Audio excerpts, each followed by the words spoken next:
Ahmedabad crime બ્રાન્ચની team પર ગત મોડી રાત્રે હુમલો થયો હોવાની ઘટના સામે આવી। નમસ્કાર મિત્રો, હું વિપુલ પટેલ, શિક્ષાપત્રી સંદેશ ન્યૂઝ સત્યની સાથે। એક નજર આજના મુખ્ય સમાચાર પર। અમદાવાદ ક્રાઇમ બ્રાન્ચની ટીમ પર ગત મોડી રાત્રે હુમલો થયો હોવાની ઘટના સામે આવી છે।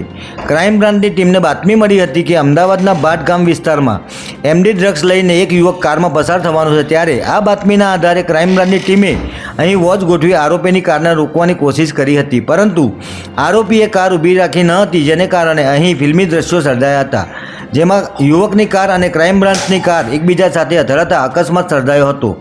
અકસ્માત થતાની સાથે જ યુવક કારમાંથી ઉતર્યો હતો અને ક્રાઇમ બ્રાન્ચની ટીમ પર હુમલો કરવા લાગ્યો હતો।